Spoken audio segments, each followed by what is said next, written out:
Can the Rippl TV stream away all the other competition on the market? Find out in this review.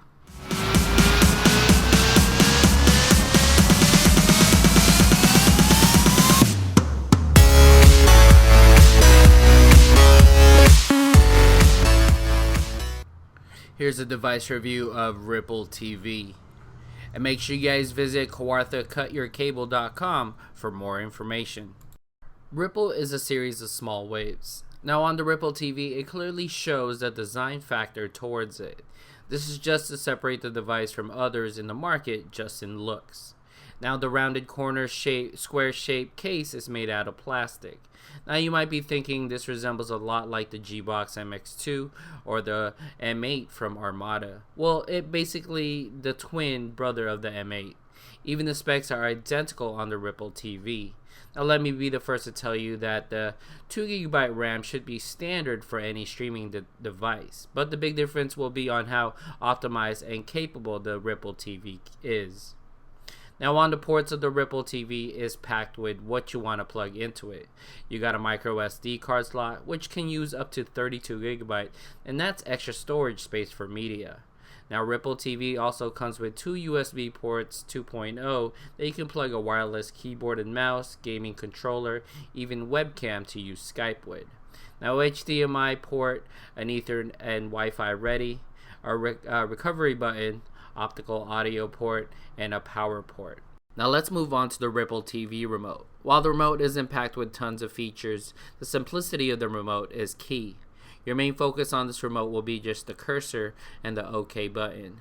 I'm going to tell you now that it's very limited to what you can do while on any Android app. The Rippl TV remote is a bit on the small side, but the placement of the buttons are fairly easy to get to, as you can see in this video. Let's go ahead and start up the Rippl TV device. When you first boot up the device, you get this very impressive video intro showcasing the Rippl TV logo. Now after that, you are greeted with the most infamous home screen launcher on any Android box to date. It gives you that Microsoft Windows look, but it isn't a bad thing at all. Everything is right in front of your face. Now let's go ahead and check out what version of Android this is. Now you might be fooled that it says Util OS, but it's still running Android OS 4.4.2. You can obviously update it if there was a new firmware, but that's something you would have to visit the Rippl TV website for. Rippl TV does come with some pre-installed apps, but keep in mind that version I got is from kawarthacutyourcable.com, so it might be different from other Rippl TV devices out there. But you got your standard like Aptoide, Netflix, Miracast, Rippl TV, which is XBMC, Skype, and many more. Now there are a few apps like Gamescom is pre-installed, which is a video game emulator, which you need to load your own ROMs to it. You got a very different interface on the YouTube app than what you're used to, which by the way plays very smooth. And there's not a lot of customization you can do with the Rippl TV as far as in home screen, but you can add and delete icons for easier access of your favorite apps.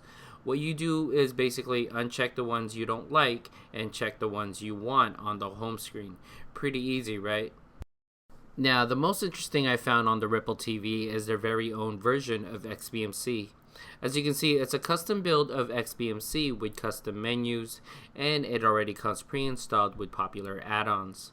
So basically, the Rippl TV is a plug-and-play device and starts streaming right away, which is always a plus for anyone that don't want to fuss with the technical side of Rippl TV. They have made it so XBMC is a one-stop app to be in, which you can still access Android apps within the XBMC app like Aptoide, and even access the Android system settings, and that alone is a great thing about the Rippl TV app, aka XBMC. Now, the pre-installed add-ons in the Rippl TV app comes packed with popular add-ons from movies, TV shows, sports, and even news. So there's plenty to choose from in all your streaming needs. Now let's go ahead and check out an add-on to test out the quality of the resolution. As you can see, the metadata of the movie posters and fan art show up almost instantly as I scroll through the collection of trailers. Now let's go ahead and choose a movie to watch. Keep in mind that I am plugged in on the internet through Ethernet. As we stream this trailer online, you can see how fast it picks it up. And this is full 1080p resolution with AAC audio to pair it with. Now the video is vivid colors and sharp images. Now what I always like to do is the ability to fast forward and see how it buffers from any time I press the buttons. It seems to hang pretty well, but then again, this always depends on how fast the servers are and how fast your internet is. Now the final verdict on the Rippl TV is don't be fooled on the casing as much as it's a gimmick. The specs are what the best part of the device is, but it's too similar to a lot of devices out there. But there's nothing wrong with the device at all. My only gripe is the remote, obviously, and a few useless add-ons on XBMC to be uninstalled. Well, that concludes this video, and I hope you like it and helped you out. And again, thanks for watching, and talk to you guys on the next one. CutYourCable.com is an authorized dealer of Rippl TV, and make sure you guys visit them for more information. If you like the video you have just seen, make sure you subscribe to us and like our video at youtube.com/xbmconnect, and make sure you follow us at XBMConnect to all the social medias.